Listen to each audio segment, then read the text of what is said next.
ചേരുന്നത്. കഴിഞ്ഞ ഓഗസ്റ്റിലാണ് സനൂപിന്റെ കുഞ്ഞ് അമീബിക് മസ്തിഷ്ക ജ്വരം ബാധിച്ചു മരിക്കുന്നത്. അതുമായി ബന്ധപ്പെട്ടാണ് ഇന്ന് ഇങ്ങനെ ഒരു കടും കൈയിലേക്ക് സനൂപ് എത്തിയതും. കുഞ്ഞു മരിച്ചതിന് പിന്നാലെ വലിയ ആശങ്കയും പരാതിയും ഒക്കെ സനൂപും സനൂപിന്റെ ഭാര്യയും പങ്കുവച്ചിരുന്നു. കഴിഞ്ഞ ഓഗസ്റ്റിൽ മാതൃഭൂമി ന്യൂസ് സംപ്രേഷണം ചെയ്ത ആ റിപ്പോർട്ട് നമുക്ക് ഒരിക്കൽ കൂടി ഒന്ന് കാണാം. താമരശ്ശേരി ആനപ്പാറപ്പൊയിലാണ് അനയ്യയുടെ വീട്.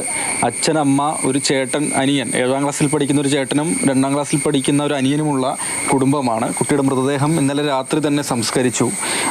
അച്ഛൻ എന്നോടൊപ്പം ഉണ്ട്. സഹിക്കാനാവാത്തൊരു അവസ്ഥയാണല്ലോ.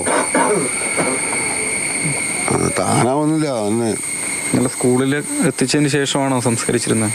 സ്കൂളിൽ കൊണ്ട് എല്ലാ കുട്ടികളും കാണിച്ചു, ടീച്ചർമാരെ കാണിച്ചു, എന്നിട്ട് അടക്കം ചെയ്തു. ഇപ്പോൾ കുട്ടി അവിടെ കുളിക്കാൻ പോകാറുണ്ടായിരുന്നല്ലോ കുളത്തിൽ. അവിടെ നിന്നാണ് ഈ അമീബ ശരീരത്തിൽ കയറിയതെന്നാണല്ലോ കരുതുന്നത്. എല്ലാ ദിവസവും പോകാറുണ്ടായിരുന്നു? അങ്ങനെ ഞാൻ കരുതുന്നില്ല. 3 ആഴ്ചയുടെ മുകളിലായി അവിടേക്ക് പോയിട്ട്. പിന്നെ അവിടെ 10-20 കുട്ടികൾ കുളിക്കുന്ന സ്ഥലമാണ്. അപ്പോൾ എല്ലാവർക്കും വരണ്ടേ, അവർക്ക് മാത്രമായിട്ട് വരുമോ?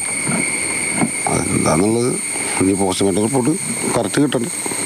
എന്നിട്ട് അറിയാം ഇത് എവിടെ നിന്നാണ് വന്നതെന്നുള്ള അറിയാൻ കഴിയുമോ? പോസ്റ്റ്മോർട്ടം റിപ്പോർട്ടിൽ കഴിയില്ല. ഈ ഒരു ദിവസം കൊണ്ട് എങ്ങനെയാണ് ഈ അമീബ ഇങ്ങനെ ആയതെന്ന് ഉള്ളത് അറിയാൻ പറ്റുമോ?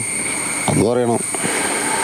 ഈ ഒരു ദിവസം കൊണ്ട് എങ്ങനെയാണ് കുട്ടി ഇത്രയും ഈ അമീബ എന്ന് പറഞ്ഞാൽ 1.5 ആഴ്ച എടുക്കില്ലേ? ബുധനാഴ്ച വരെ സ്കൂളിൽ പോയിക്കൊണ്ടിരുന്നതല്ലേ? അതെ, ബുധനാഴ്ച സ്കൂളിൽ പോയതാണ്.